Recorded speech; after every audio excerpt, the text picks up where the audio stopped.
We're live. Yeah, good to be back. Yeah, we've been inconsistent with this, so it's good to get back on here. Yeah, so welcome, Bets and Booze Podcast. Having a few drinks here. I got my Leinenkrugel Summer Shandy. Ooh, okay. I got makers and like an apple cider thing. So I think I had the same thing last time we were on here. But if it ain't broke, don't fix it. It tastes pretty good. Exactly. So Yeah, so it's week what? Week 9 of college 11, football. Week 10. Week 11. I can see 9, right. 10, 11. Which one?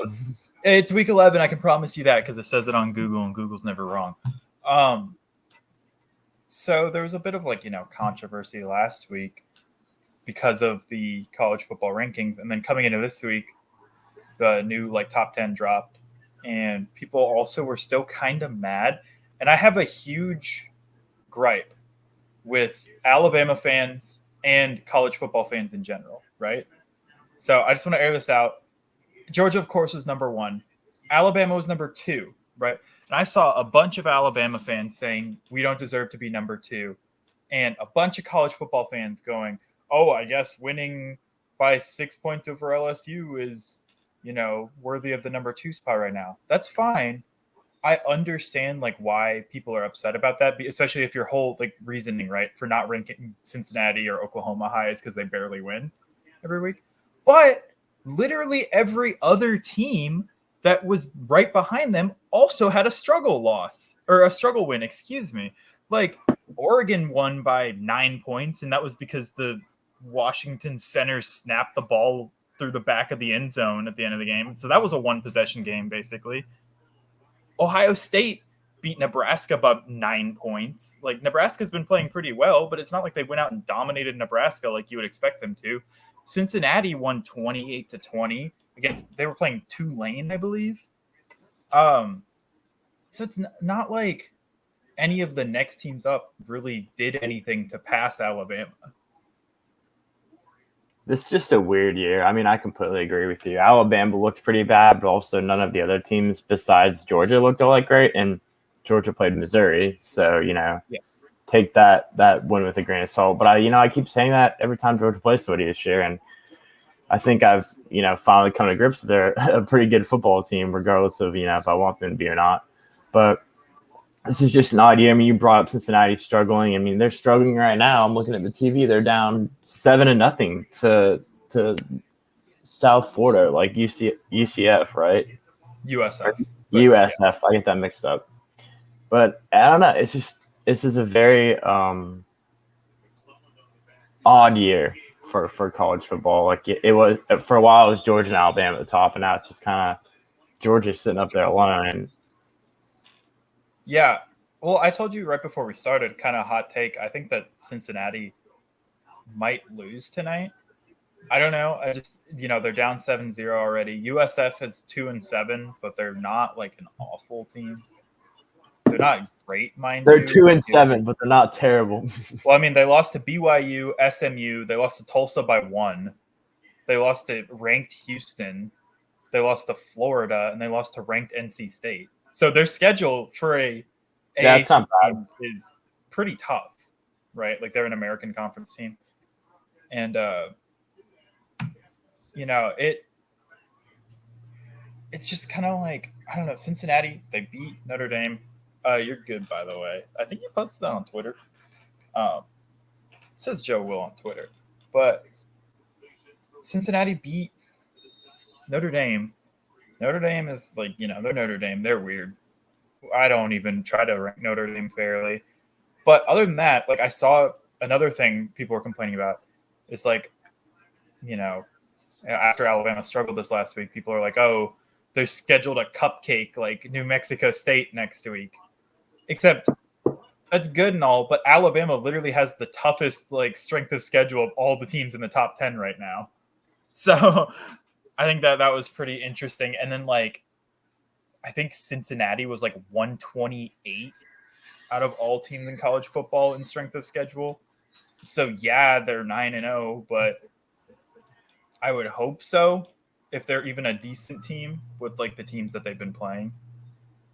I really hope they lose tonight because I'm so sick and tired of everybody bitching and complaining about Cincinnati and how they're not in the playoffs and how they should have made it last year and how they should make it this year and they're not ranked in the top 4 despite being undefeated. Like I need that loss to just kind of put me at ease and put all these people that keep talking about Cincinnati to just quiet them up because one loss and they're done. Like they're completely out of it. I put on the little thing, which team are going to fall or could lose, and what one loss will kick them out of the playoffs, and that's Cincinnati right now. Yeah, like you talked about their strength of schedule, it's horrible, and we've seen them struggle against these teams that aren't all that great. They're struggling right now tonight. I mean, odds are. I mean, you think they could lose this game. I think they'll still find a way to win it, but that's not the point. Isn't the fact they're winning these games? It's the point that these games are way closer than they need to be. But flip side, the Alabama.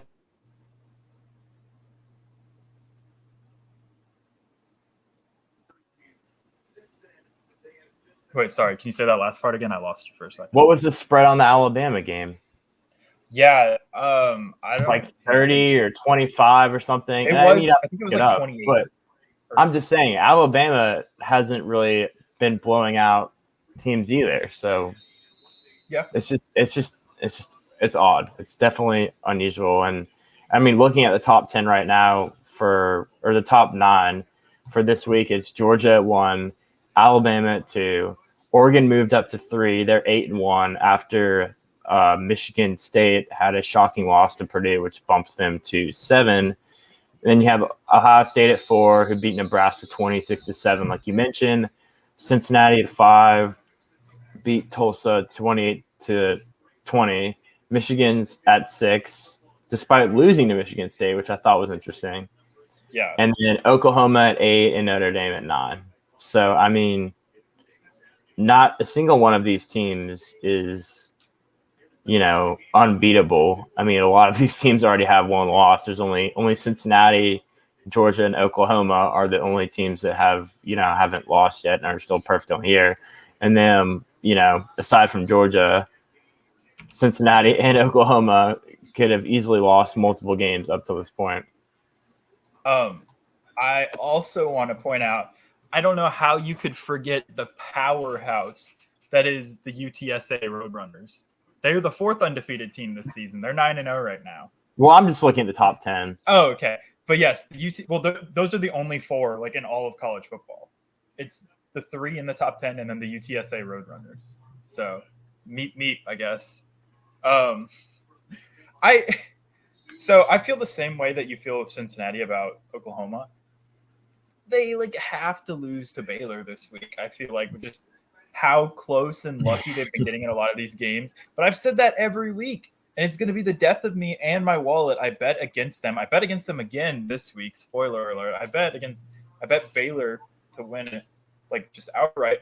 But I want them to win so that we can stop hearing about how they've been slighted and how they're a much better team than all these other teams because they haven't lost yet, even though, they realistically should have lost. And, it took the refs just blowing a call against Kansas to let them win that game. But the one thing that I just fundamentally disagree with in the top 10, how are you going to put 8-1 Michigan over one rank higher than 8-1 Michigan State, who 2 weeks ago beat them? What happened in that 1 week where suddenly now Michigan's a more impressive team than you? Spoiler, I think that'll get sorted out this week when Penn State plays Michigan. I think, not to get too into that because we'll get into that a little bit later, but I think that'll sort itself out. I mean, most of this will sort itself out. And I always say this, we could sit on here and people can go on TV and talk about it till they're red in the face, but it'll play itself out one way or another, especially with the Big Ten and the cluster that's going on with them, with Ohio State, Michigan, and Michigan State. That'll sort itself out. And, common theme, we need to make the playoffs bigger. And I think saw something today about they're looking at making it 12 teams, which I would absolutely love. I know a lot of people are against that, but I think it's so silly and ridiculous to be against something like that, which just gives more teams a chance. I don't know how anyone can be against giving more teams an opportunity at a championship. Yeah, I agree. And I think another big thing too is everyone's freaking out about Alabama being number 2. And yeah, the rankings right now, it's like it's cool to have your team in the top 4, but one of Georgia or Alabama is not going to be where they're ranked by the end of the season, right? Either Alabama loses another game up to the SEC championship, or makes the SEC championship and loses, and they drop down, or they make it to the SEC championship, stay undefeated, and beat Georgia, and then they move up to number 1. So literally, like, it is a guarantee that either Alabama or Georgia is going to move at some point. So I don't get that. I guess like one of them is going. I mean, I guess both of them will probably move. I mean, if Georgia wins out, they won't move, but Alabama's going to move either way. Either they're going to drop down or they're going to go up to number 1 at some point this season. So I guess.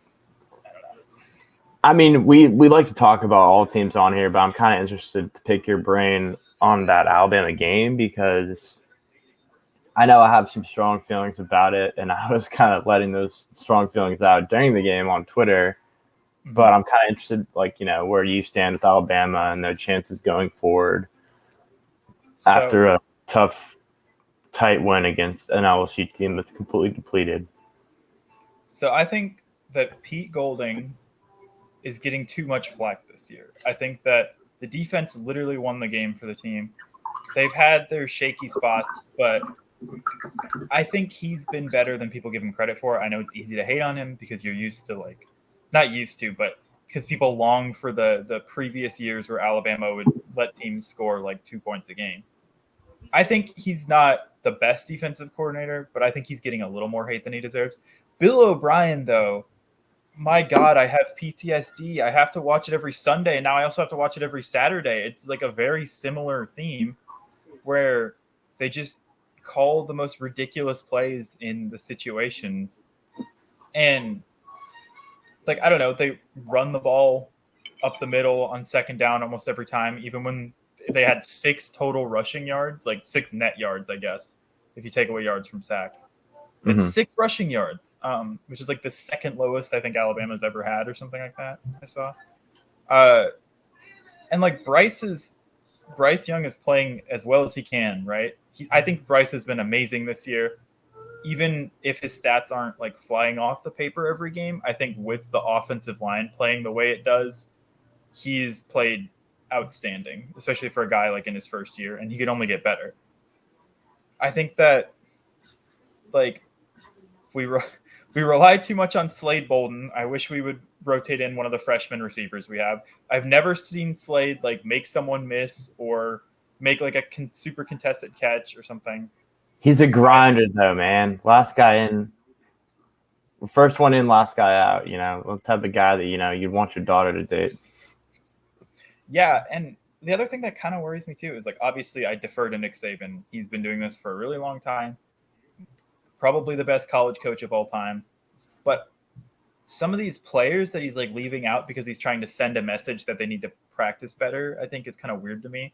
Like we could have used Billingsley, or we could have used like our freshman receivers to go in and like be a weapon. Like you look at Trayshawn Holden, for example, when he played, he did really well.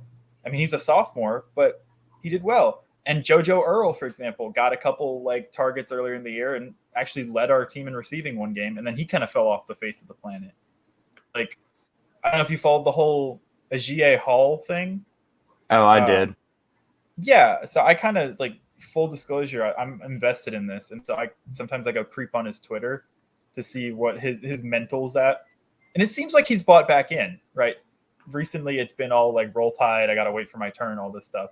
But for a while, he was like, I'm done with the team. Like, I've been doing everything I can, and I'm not getting any playing time.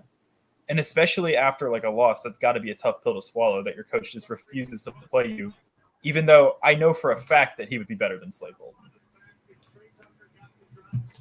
No, yeah, I agree with you. And you brought up a good point with Jaleel Billingsley. This is a guy who had an amazing year last year, and we just kind of thought it was the the tip of the iceberg for him. You know, I myself said he would be one of the best tight ends in the country this year. And I guess just due to lack of effort and being completely undisciplined, he just hasn't been able to really get going and even see the field too much. I know Nick Saban's made it a point, like you said, to not play him, and I respect that to a certain degree. And obviously, it's like Nick Saban knows best. You know, I trust Nick Saban. If Jaleel Billingsley is not taking care of what he needs to do, then you can't try it on the field and expect him to be a guy you can depend on. But it's so surprising. I mean, maybe some of that last year had to deal with the fact that he was playing on, you know, probably one of the best college football offenses of all time. And teams were keying on Devontae, keying on Jalen Waddle, like keying on all these other guys. And that just let Jaleel Billingsley, you know, kind of shine more. But I don't know. I feel like at some point, it's also me hoping, you know, part of it's feeling, part of it's just me having optimism, but that Jaleel Billingsley can find his way, because if they can get him going, this team could be a whole lot different. Obviously, you also brought up another good point with the offensive line. I mean, despite the fact that Bryce Young is literally running for his life on almost every play, he's done really well. And it's tough with this team because I brought up the receivers they lost, but also anytime you lose a captain on your offensive line, an anchor like Landon Dickerson, who is just amazing for them, and Alex Leatherwood at left tackle spot, it's very hard to bring in these guys who don't have a lot of experience, some of them in general, and some of them just experience playing alongside one another. And so that's the issue. And specifically at the center spot too, it was always going to be a tough task to replace Dickerson, but Chris Owens and Darian Dalcourt have not been all that great stepping up in Dickerson's absence. Yeah, well, it's also kind of weird to me because I know like center ratings are a little weird, and I know that playing as a true freshman on the offensive line in college is kind of difficult. But Alabama did get the number one left tackle and the number one center in the recruiting class. And I mean, J.C. Latham has played like a little bit at guard, I think, but like the Brockmeyer twins haven't smelt the field yet. They were both like top 5 offensive linemen in the class. But you can't expect those guys as true freshmen to come in. I mean, obviously, we always bring up the point that we're spoiled, and we saw a lot of freshmen last time we beat Georgia in the national championship step in and be huge for us in that game. But I mean, I agree with you. There are players kind of lurking in the shadows on the depth chart that are 5-stars and will probably be successful at one point or another at Alabama. But I don't necessarily think that it's time to, you know, let those guys get snaps. I mean, maybe this week is a week that you do that against New Mexico State, just, you know, to see what you got. But I think less the blame for this team for me is more about the coaches and less about the players. I mean, I've been vocal. I'm not a fan of Pete Golding. He's been better this year, but I still think that defense gives up a lot of big plays and is very undisciplined when it comes to making tackles. And then on the offensive side of the ball, Bill O'Brien's been even worse. He's been horribly conservative with the play calling. But then Doug Marrone for offensive line, I mean, he's been terrible for them too. So a lot of it's about coaching, because you have all these players, you have all this talent, and for the fact that not to come together, that's just, I mean, I think that speaks more about the coaching than it does about the players, because we've never really seen this with a Nick Saban team. And it's a brand new offensive coordinator and a brand new offensive line coach. So that's kind of where I tend to point the finger of blame. Yeah, I think I get not wanting to play like all the freshmen stuff when, you know, especially if you don't think they're ready. But I think a lot of freshmen that have stepped in has shown, like, maybe it took them this long to pick it up, but have shown that like they can be good. You know, Dallas Turner had a great week this last week, even though he kind of struggled his first week against what was it, Texas? He played against Texas A&M, I think, for the first time. Like Kool-Aid McKinstry had a great week. this last week against LSU. And so I just wish that they would be willing to. I understand like loyalty to the players that have been there for a long time. But even if a receiver is god awful, right? Like even if you put Ajiye Hall, Ja'Cory Brooks, or JoJo Earl on the field and they don't do anything, like if you take Slade off the field, you're not really losing much. So I think it's the upside is definitely worth at least trying something. Same with like, I don't know, for example, Terrion Arnold, like I think he was this top safety in the last class, or maybe he was like top 3 safety or something. Yeah, you're right. He was number 3 safety in the like recruiting class. You can't tell me that he's going to be worse than like Brian Branch and whoever else is out there just blowing coverage every time, like whenever they're supposed to give safety help. So I just wish they'd be more willing to like give it a try. But with and then like at one point I wanted to circle back to real quick too was Julio Billingsley. So I saw that Nick Saban today came out and kind of addressed him not playing as much and was saying like, well, when we do give guys time to play, like they got to take those chances by the reins, kind of citing that he had a few drops and wasn't like 100% focused. And yeah, I get it. Like drops can be bad, but Cameron Latu also has had a few drops, including a couple touchdown passes. And you can't tell me that Cameron Latu, as big of a surprise as he's been, Jaleel Billingsley is on a different level from him when they're both like, playing. And so you're talking about a guy who is a linebacker and who's made the conversion to tight end. Great story. He's done pretty well, but like you said, he is nowhere close to being as good as Jaleel Billingsley. So we trust Saban, we just want to make that clear. But at the same time, like, I don't know what the deal is with this Billingsley thing is. Maybe there's more to it than you and I know. I mean, I suspect it's probably what it is. But from a pure talent standpoint, it makes no sense that you would keep him off the field. He's by far the best tight end in that tight end room. And, he could easily be their second best receiver on the team, or, I mean, at least, a guy, one of their top targets for sure, if they would just let him get on the field. So I can't let that go without like probing a little bit. Who would you say the top receiver is right now for Alabama? Jamison Williams. So you think Jaleel Billingsley would be better than John Mechie? In some ways, yeah. I think he's faster than John Mechie, but I think like just you see it pure production wise. I think that he would be the number 3 in my opinion. But I think people kind of sleep on John Mechie. Like he's not a burner and he's not like as good of a number 1 as we're used to. And I could even accept him being number 2, but I think he's like everything you want in a receiver. I think he's kind of underrated. It's not really a knock on Mechie for me. It's just I'm that high on Jaleel Billingsley. Like I said, it's based off of what I saw last year. He hasn't done anything this year, but he was a difference maker last year. Like I was super high on him last year. So, I mean, we'll kind of see maybe this week. They'll get Billingsley some more snaps. Can I just say that I really hate these horrible games, these cupcake teams we play.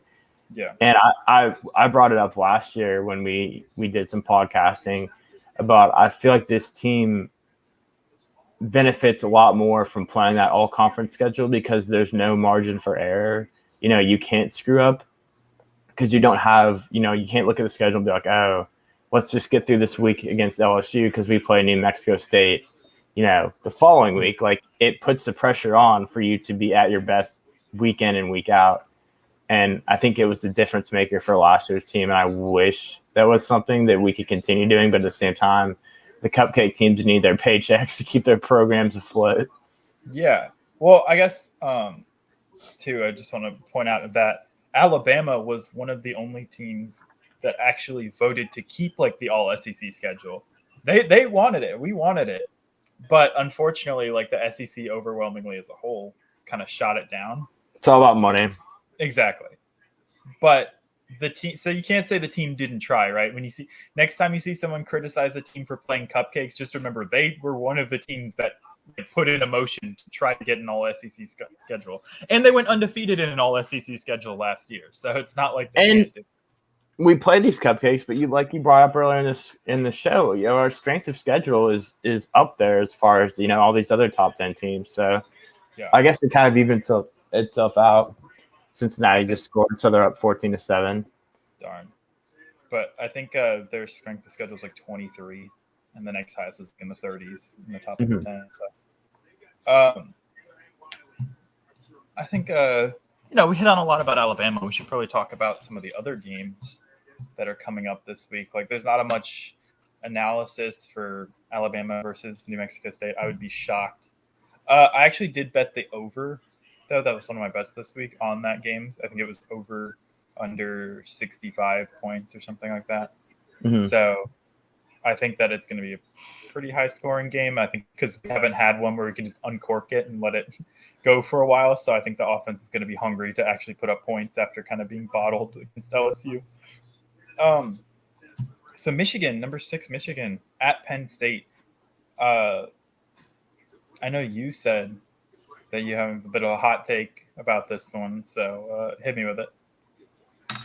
I think Penn State beats Nebraska. One thing that plays in their favor, or not Nebraska, Jesus. I've only had one. You're sounding like what's his name, James Franklin over here. We're so ready for our game against Nebraska. Yeah, I meant to do that. No, but I think Penn State beats Michigan at home. I think they hung in there pretty closely with Ohio State, who is a top 5 team and is up there in playoff contention. I think that speaks a lot of volumes about this Penn State team as a whole. And Clifford kind of started to get the ball rolling in that game. I think he had over 300 yards passing. And then last week, actually, against Maryland, it's Maryland, so, take that one with a grain of salt. He also had 300 yards passing, three touchdowns. Jahan Dotson had 200 yards receiving. Michigan is a good team, but I think Penn State equals out on defense with them. So they kind of cancel each other out, and Penn State kind of makes more plays on defense than Michigan does. It's not a knock on Michigan's defense. They have a great defense. But I think Penn State makes more plays on defense, and then kind of the same thing goes on the offensive side of the ball. The only thing that worries me about Michigan is that they run the ball, and Penn State can't run the ball. So Michigan can throw it and run the ball, whereas Penn State, like I said, is very one-dimensional and can only throw the ball. They do not run the ball well. It's like watching Alabama last week against LSU, but it's an every week thing for them. It's weird because I'm used to Penn State having this like dominant running back, right? Because they had Saquon into Miles Sanders, so pretty good. And but since then it's kind of been downhill. But I don't know. I think that Penn State is, are they a 2 or 3 loss team right now? 3 loss. I think they're better than a 3 loss team, right? And I still firmly believe, as much as I gave you shit for it, that they were a better team than Iowa at the time they played. It was just unfortunate that Sean Clifford got hurt. So, it really sucks too because this is all hypothetical. It obviously didn't happen. Let's say they beat Iowa. They, for whatever reason, don't forget how to play football against Illinois. Then you're just looking at a 1-loss Penn State team who lost to Ohio State and still played pretty well. It could be a completely different playoff situation. But, I don't think this team's bad. I wouldn't write them off. Obviously, they're not going to get in the playoff. But they're still fighting for maybe a New Year's Six bowl game. It's not out of the question. And like I said, they have explosive players on offense, and they have a pretty stout defense, the old bend, don't break mentality. So I don't know. It's a game against 2 coaches that I don't really like with Franklin and Harbaugh, but I think Penn State has a pretty good chance at pulling out the win in this game. And anytime you play in Happy Valley, it benefits you a lot as well. Yeah.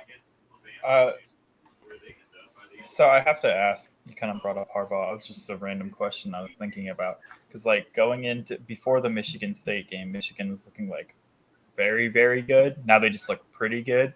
Do you think this is the year? Do you think that Harbaugh breaks his curse? Do you think he has a chance of beating Ohio State in the end of the season? I know this kind of put you on the spot. No, because I don't think they do. Like I said, they don't throw the ball particularly well. Mm-hmm. And I think in order to beat Ohio State, you need to have a good passing game to pair with your good running game. And I think Ohio State is kind of hitting their stride at the right time. So when they play Michigan, I think they'll be fully prepared for that Wolverine rushing attack. But those are always good games when those two teams play. So, I mean, you never really know. But the Big Ten is just beating up on each other right before the playoffs. It's kind of hilarious. It's like Tennessee, Alabama. It's the best game of the year where you already know who's going to win. Yeah, exactly. No, it's true. That's 100% true. Although Ohio State's got to be shaking in their boots for tomorrow, right? 2:30 p.m. my time, 3:30 p.m. your time. They played the Spoiler Makers. Already taken down 2 top 5 teams this year, I believe, right? They took down Iowa, and then they took down Michigan State. Well, so, 2 top 5 teams. They were top 5 at the time they played. Yeah, so, whether that's right or not. Michigan whether it's right or not. Is fine, but Ohio State is only 6. Or no, excuse me, they're 5 in the no, they're 4. Oh my gosh, sorry, I can't count. And also, Google is kind of trolling me because it's the the playoff poll. That has completely messed me up. The AP poll versus the official poll, and I don't know why they don't just go with the official poll. It's kind of stupid. I felt like sometimes they do though, because like I saw, like some of the times they had like the playoff poll, and sometimes they do AP, and it just doesn't make any sense.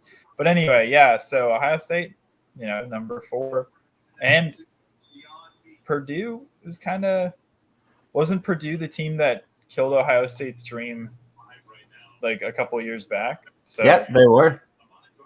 But that was at Purdue. Is that Ohio State? So at the Shoe, as they like to call it, right? Great name for a stadium. Not. Yeah, I mean, Oklahoma Stadium is like the Gaylord Memorial Stadium or something. It is actually the Gaylord family Oklahoma Memorial Stadium. So then number 1, Georgia at Tennessee. Do you think there's any shot, right? Like this is probably the last game. Yeah, it is. It's the last chance anybody has to beat Georgia except for Alabama. Fingers crossed that we get to the SEC championship. Do you think Tennessee has any shot, right? Like they played pretty well against Alabama. And then no, Georgia's playing a cupcake team the week after. Let's everyone get up in arms. Yeah. And then they play Georgia. I don't think I want it to be a close game. And I want Tennessee to give them something, but I just don't really see it happening. But Tennessee has been good on offense the last couple of weeks. It's just defensively, they're giving up just as many points as they're scoring on offense. Honestly, though, I think that's what you got to take to have any chance against Georgia this year, right? Like you look at the weak spot. If Georgia has a weak spot on their team, is definitely their offense comparatively. So hardly that.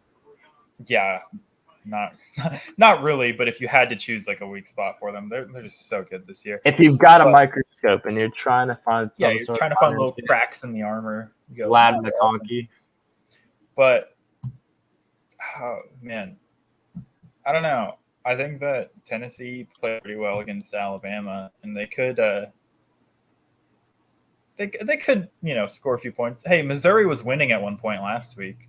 They're up 3-0. I don't think they scored again, if I remember correctly, but they were winning. Oh no, they scored one more field goal, so I just lied. But I saw a stat that was like after the Missouri game, in all but one game this season, Georgia has held their opponent to like their season low on points. So that's crazy to me. I'm trying to see who that one opponent was that actually scored more points. It was South Carolina that scored more points against Georgia than they did their season low. So shout out of all people by 3 points. Coming off a big win against Florida this week. Yeah, that's Dan Mullen, man. I feel like they gotta move on from Dan Mullen after that, right? That's one of those ones where it's just like there's no coming back from that. And especially because they were pretty close against Georgia going to half, and then your team just collapses, and that's just a lack of discipline, a lack of like understanding the situation. I like that they were trying to score before the end of half. I know this is 2 weeks ago at this point, but I just want to mention it. But man, Dan Mullen is I remember he was on the hot seat coming into the year. He wasn't the first SEC coach fired this year, but he will probably be the next. Oh yeah, easily, without a doubt. So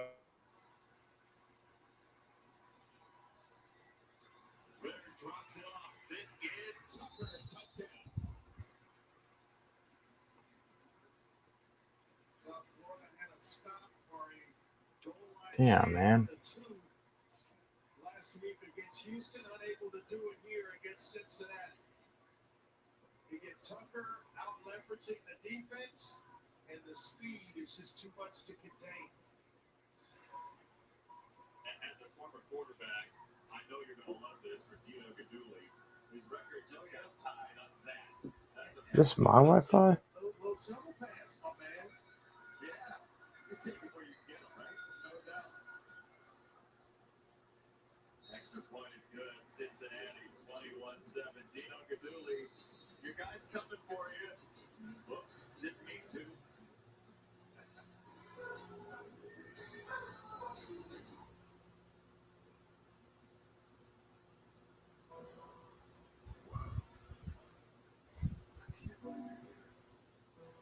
This is the first photo of your lifestyle, your first smile, your first bath, the room we made for you.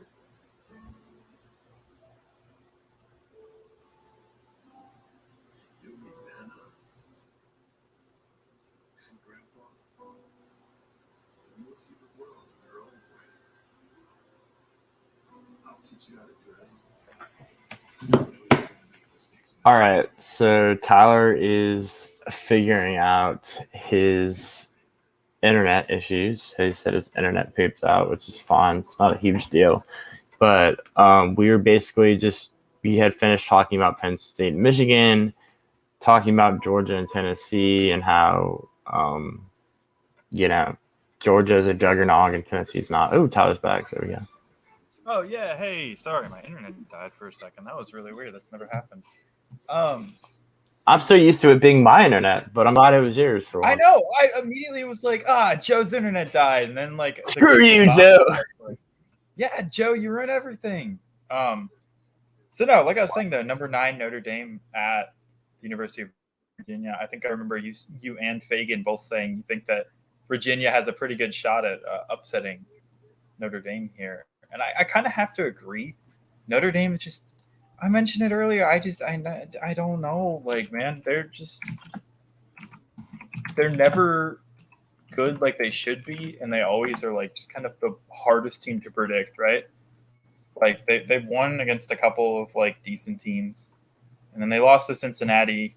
Like they beat Wisconsin and they beat the spoiler makers, but then they lose to Cincinnati and their only like game that's against anyone this season. So my heart says to pick UVA, but we'll get to it later. I just can't pick them to beat Notre Dame, but I wouldn't be surprised. I stayed away from that game just because it could really go either way, but I think ultimately Notre Dame finds a way to win these games. But, wouldn't be surprised if Brandon Armstrong, if he plays and comes out and just bowls out, because he's put up a lot of yards and a lot of touchdowns this year. But I think he's banged up and he's questionable for the game, so that obviously would play a big factor into the outcome of the game. Yeah. One other game, too, I wanted to touch on real quick, or a little bit, I guess, was Oklahoma and Baylor. We kind of mentioned them earlier. Baylor is just coming off of a tough loss, I believe, right? They ended up losing to TCU by 2 points. That's kind of post Gary Patterson TCU, though, right? Because they had fired him before another week. And yeah, TCU's not bad, but Baylor had only had one loss at that point. They lost to Oklahoma State, who's also really good. And I've said it, I've mentioned before, I think Oklahoma has to lose at some point, and I've been betting on them to lose for a while now. But I legitimately see them losing 2 of their next 3 games. They've skirted by for so long, and now they play the gauntlet of their schedule in their final 3 weeks of Baylor, Iowa State, and Oklahoma State. Of course, I could look like an idiot, and I will 100% admit that, like, Oklahoma deserves to be in the playoffs if they win out, right? But I just don't see a world in which it happens. Oh, well, I mean, you say no, but they're playing 2 ranked opponents, and Iowa State, who very well could be ranked, right? Like, That's a pretty big jump, though, from 8 to 4. Yeah, but, I mean, Cincinnati, I wouldn't be mad if they were over Cincinnati. I think that of the 2 teams, they got it backwards. I think that Oklahoma should probably be at 5 and Cincinnati should be at 8 if they're going to do it like that. Just because, I mean, Cincinnati does have a more of a statement win, but Oklahoma plays in a better conference and plays better teams on average. I know they've struggled just as much, and I've harped on how, like they barely beat, all these teams, but they still do overall play like a tougher schedule. And so, I don't know. It would take, I mean, Michigan's going to lose again at some point. They'll drop. Michigan State might lose again at some point. And then 7 is escaping me. Wait, no, it was Michigan State. So there you go. That's 6 right there. I don't know. I could see it happening. And then I guess, do you want to just finish up with our bet slips? Sure, but actually there's one last game, that I wanted to bring up. Wow, I'm leaving out one. Yeah, you're leaving out one. I want to talk about Texas A&M and Mississippi, Ole Miss. I've got good thoughts on this. AP 11 Texas A&M and AP 12 Ole Miss. I don't remember what their playoff rankings were, but Texas A&M, they've been on the up and up. They beat Alabama, which is definitely going to be their definitive statement win of the season when it's all said. Alabama cured their woes that they had because they've been firing on all cylinders ever since they beat Alabama. Yeah, but Ole Miss is coming off of a pretty good victory over Malik Willis, potential first-round quarterback in Liberty. And I don't know. I think that if the Texas spread's A&M, like 5.5, right, for this game? It's like no. 3. It's 2.5, I think. Yeah, okay. I'm thinking about the Auburn game. Yeah, Auburn, Mississippi State, right? Mm-hmm. So I think that Texas A&M comes in and wins. I think that their defense did really well against Alabama, and Alabama, as much as people love to talk about Lane Kiffin and his offense, Alabama's offense is better than Ole Miss's. And I just say that because, I mean, frankly, they just have more talent. If system-wise, Ole Miss has got us beat for sure. But, I mean, you look at the average scores on all these games, Alabama scores a lot of points. I mean, they haven't in the last 2 weeks, but I don't know. I think that Texas A&M's defense will hold up. And did Zach Calzada get hurt? I think he did, right? Like Texas A&M's backup quarterback. I think he was playing with like a separated shoulder. Yeah, I'm not 100% sure. But yeah, sorry, I'm curious to see what you think. No, I agree with you. I mean, we saw that A&M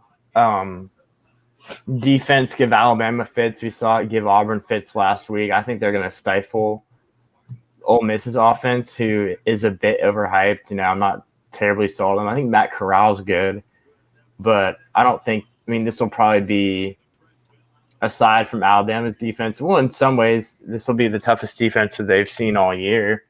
And they're used to just relying on scoring a bunch of points. And so I don't necessarily think they're going to be able to do that on the A&M front. I think, correct me if I'm wrong, I think the game's being played at Ole Miss, though. Mm-hmm. So, I sound like a broken record with the home field advantage stuff, but I picked A&M to win this game just because their defense is their strong suit. And I think Isaiah Spiller is going to gash an Ole Miss defense who's not very good. Yeah, and I mean, like, specifically their defense is like their strong suit, kind of like Georgia's, their defensive line. And Ole Miss, you hear about like, oh, their offense and how good Matt Corral is, but if you actually watch them, they love to run the ball like a lot to set up a lot of those plays. And I don't think they're going to have a lot of success there. So I think they're going to be facing second, and third, and long quite a bit.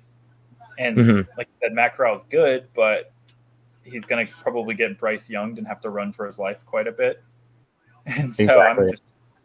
I think that A&M goes in there and wins pretty convincingly, which sucks because, the Alabama fan in me wants them to lose, because if we lose another game and they win out, then they have the tiebreaker over us and make the SEC championship game. So, A&M actually still has a shot at doing that. But I will say that between the two teams, even though A&M beat Alabama head-to-head, I think Alabama is the only one of the two that has a shot. I don't know. But so you want to talk about our slips for the week before we get done? Yeah, my bet slip is it's absolutely massive. It's 7 teams, and so also the first parlay. Yeah, you know me, I love my parlays. Low risk, high reward. So the first one is Michigan State, who's coming off a tough loss, 40-29 against the Purdue Spoiler Makers. They're playing Maryland. I took Michigan State. I think it was minus 12.5, but I went to minus 12 on that. So Michigan State minus 12. We talked about Baylor, Oklahoma. I don't think Baylor will win the game. I never pick against Oklahoma straight up, but I do pick against them in the spread. So I took Baylor plus 5.5. And then this was a gutsy one that worries me. I took Oregon minus 13 against Washington State. Pac-12 after dark tomorrow. The game's at 10:30. Also a home game for Oregon, so I'm hoping these home games help me out here. Auburn minus 5 against Mississippi State. It's an 11 a.m. game. Those worry me as well. But ultimately, I think Auburn is a completely different team at home. I think Bo Nix will guide them to a victory. And then A&M minus 2.5 against Mississippi. And then I got a little spicy pick here. I like Purdue plus 21 against Ohio State. I think Purdue's a solid team. I think Ohio State struggled a little bit last week and is still kind of working out some things on offense. I said that they're catching fire at the right time, but I think there's still some things they need to work out, and Purdue's a solid group. And then the last one to close it out, as I took Arkansas minus 2.5 against LSU. And those are my picks. Yeah. You mentioned Ohio State kind of working some stuff out. And I just wanted to say, like, CJ Stroud is going to be a great player, right? Like, I think he's going to be great, but he's a true freshman right now. And it shows at times. I think he will be very good. He'll be the next in the line of Ohio State quarterbacks that are really good in college and not that great in the pros. Exactly. But, I mean, Justin Fields is kind of doing it right now. Obviously, it's too early to say, and the Bears didn't really set him up to succeed that well, but he has not impressed me. I've talked about it on our show. Our other show, every Tuesday, if you want to give it a watch. But I kind of agree. I think that there's nothing really there that I see as like kind of an outlandish bet. I think that Purdue, like, plus 21 is probably the closest, I guess. But I don't think it's undoable, right? Like, Nebraska held them to 9. And Purdue, like I said earlier, has beaten a bunch of top-tier teams. So I think it's a solid shot. I had a hot take, too, when you're talking about games. And you might disagree with me, but I actually prefer when my teams play the early game of the day. It's so weird, right? But you got the whole day not to worry about the rest of it. Exactly. So I spend the whole day like worrying about the game and or looking forward to watching the game or whatever. And like the anticipation kills me. But if it's an early game, if it's at 11 or like at 12 for the NFL, I can wake up and only be a couple hours before the game starts. And then I can get on with my day afterwards, right? Like, it's kind of, especially, I mean, the Vikings fan in me hates primetime games, especially with Kirk Cousins. because those are just, guaranteed losses as well. So I guess Yeah, that's another part to it. But like, I was kind of excited to finally have an 11 game instead of a night game for Alabama, because that way, like, it's over, and then I can get on with. I think I'm gonna go see Eternals tomorrow. Shout out. But yeah, so my slip, without further ado, speaking of Alabama, I took New Mexico State and Alabama over 66.5 points combined. I think that, like I said earlier, Alabama's going to score a lot of points, and I could see New Mexico State having a cheeky touchdown and helping us out there. They might have a couple cheeky touchdowns. Hey, that'd be good for me, as long as it's not more cheeky touchdowns than Alabama has. I picked Washington money line straight up over. Who are they playing? Hold on, they're playing Arizona State. Excuse me. Yeah. So I like Jaden Daniels when, as a true freshman, like he beat Oregon and kind of killed their chance of making the playoffs after only playing like 6 games or whatever it was. And I was adamantly against that, and I was still kind of salty that Ohio State made the playoffs as well. But I like Jaden Daniels, but I have some insider info, right? My good friend Devin goes to University of Washington. He's still there. And they suspended their coach this week for 1 game, like without pay. I don't remember the exact reason, but their intern coach decided that, so they had a 5-star quarterback recruit who their head coach was not playing, even though they're like 4-5. So their intern coach said, okay, since I can do whatever I want, I'm going to start this 5-star freshman. So they're just a wild card right now, right? They have nothing to lose. Just absolutely light it up, or he could be bad. But I think that, the new coach buff and the quarterback who has no film, no way to really prepare against him, I think that that's going to carry them push them over the edge. I love money line bets. That's probably my favorite bet, because it's just straight up, right? Like it's no worrying about like, oh, got to keep it close or whatever. I like just straight up wins. So I went Baylor money line over Oklahoma.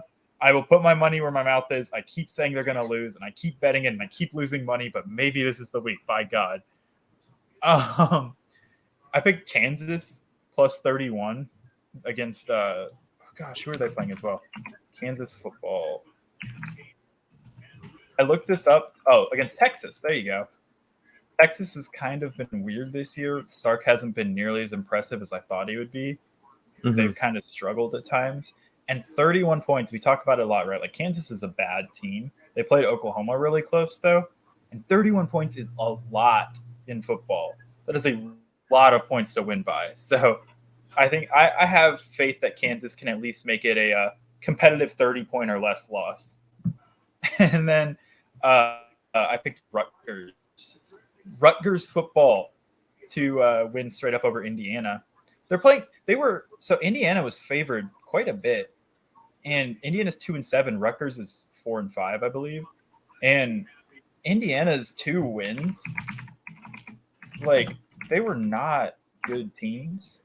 I know Indiana has probably played better teams than Rutgers has, but Indiana beat Western Kentucky by 2 points, and they beat, Idaho.